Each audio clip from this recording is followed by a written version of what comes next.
Assalamualaikum and welcome to Shah Shares. So dalam video ni aku nak menceritakan tentang perkara yang telah terjadi pada 10 tahun yang lalu. Dan tanpa melengahkan masa, mari kita start video ni. Pada awal April 2011, seluruh negara telah digemparkan dengan kematian seorang pelajar darjah 1 yang didakwa didera oleh seorang guru agama sampai mati. So berdasarkan pihak media, seorang pelajar yang bernama Saiful Syahzani Saiful Sobfidi yang berusia 7 tahun telah meninggal dunia setelah 3 hari dilaporkan koma akibat dibelasah oleh seorang guru yang juga warden di Sekolah Rendah Islam Al-Furqan di Arau Perlis, dan nama guru tersebut ialah Hanif Muhammad Ali. So dikatakan Hanif telah membelasah Saiful kerana Saiful disyaki mencuri RM7 di asrama sekolah tersebut. Dan dalam kejadian tersebut, Saiful didakwa telah diikat kedua-dua tangan pada tingkap dan dibelasah bertalu-talu sebelum dihempas ke dinding, lantas menyebabkan berlakunya pendarahan organ dalaman yang menjadi punca kematian Saiful. So itu cerita yang disampaikan oleh pihak media, which aku tak tahu sama ada betul sahih 100% ataupun tidak. So sekarang aku nak sampaikan kisah ni daripada sebuah blog yang menyatakan bahawa kisah ini ialah kisah benar. Dan blog ni mendakwa apa yang disampaikan oleh pihak media adalah tidak benar. Bukannya tak benar 100%, tetapi sebahagian daripadanya tak benar dan boleh dipertikaikan. So sekarang aku ceritakan kisah ni daripada blog tersebut.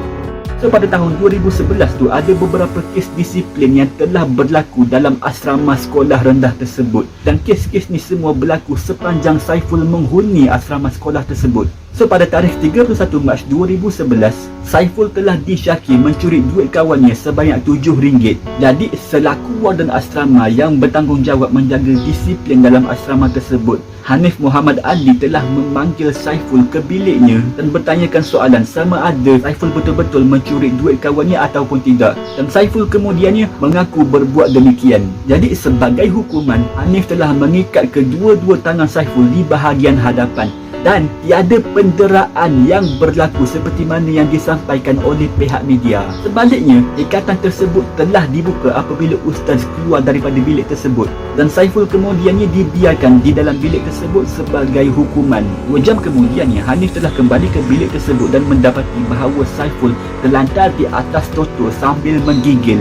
Jadi Hanif mengesyaki bahawa Saiful mungkin ada penyakit kancing gigi dan juga mungkin ada penyakit sawan based on keadaan Saiful pada time tu. Lantas Hanif telah menghantar Saiful ke Hospital Kangar untuk mendapatkan rawatan. Namun begitu, pihak hospital tak dapat menerima Saiful disebabkan berlakunya banjir di area Kangar pada time tu.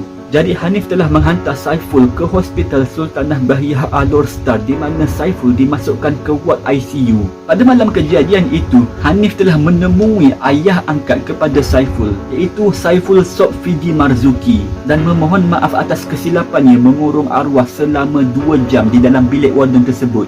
So daripada situ kita boleh nampak bahawa Hanif sememangnya tak ada niat langsung untuk mencederakan Saiful. Dia cuma nak menghukum Saiful sahaja, bukannya nak membunuh, bukannya nak mencederakan dia pun. So daripada kisah ni, aku rasa yang benda ni memang logik. Aku rasa inilah benda yang terjadi sebenarnya. Mungkin bukanlah 100% tepat, tetapi aku yakin yang apa yang disampaikan oleh blog ni memang logik. Setelah 3 hari Saiful koma di hospital, Saiful telah diisytiharkan meninggal dunia pada jam 8.50 pagi pada tarikh 3 April tahun 2011. Punca kematian bagi Saiful ialah kesan tekanan dan cekikan pada leher sehingga menyebabkan oksigen tidak mengalir ke otak. Akibatnya, Hanif Muhammad Ali telah didakwa mengikut Seksyen 304A Kanun Keseksaan sehingga menyebabkan kematian. Dan jika disabitkan bersalah, beliau boleh dikenakan hukuman penjara sehingga 30 tahun. Namun beliau telah dihukum penjara selama 18 tahun setelah mengaku bersalah di mahkamah. Namun begitu, pada tahun 2015, pihak pendakwaan berjaya membuktikan bahawa kes ni melampaui keraguan munasabah. Pihak mahkamah mendapati bahawa pembelaan ni tak dapat menimbulkan keraguan munasabah kerana perbuatan itu dengan sendirinya ada niat untuk mencederakan mangsa. Akibatnya, pihak pendakwaan membuktikan bahawa kesalahan tertuduh mengikut Seksyen 302 Kanun Keseksaan, dan akibatnya mahkamah sudah tak ada pilihan lain selain menjatuhkan hukuman gantung sampai mati terhadap Hanif. Akibatnya, Hanif yang ketika itu berusia 30 tahun telah dijatuhi hukuman gantung sampai mati oleh Mahkamah Tinggi. Terdahulu, peguam kepada Hanif iaitu Muhammad Syakir Khairi telah membuat rayuan meminta mahkamah untuk menimbangkan semula hukuman yang diberi kepada Hanif. Kerana Hanif masih lagi bujang dan dia juga ada tanggungjawab kepada ibu bapanya yang sedang uzur. Dan peguam tersebut telah menyatakan bahawa Hanif ni merupakan seorang yang aktif dalam aktiviti kemasyarakatan, pembelajaran serta pengajaran Al-Quran. Namun sekali lagi, Hanif sudah tidak ada pilihan lain kerana Seksyen 302 itu secara jelasnya memperuntukkan hukuman gantung sampai mati.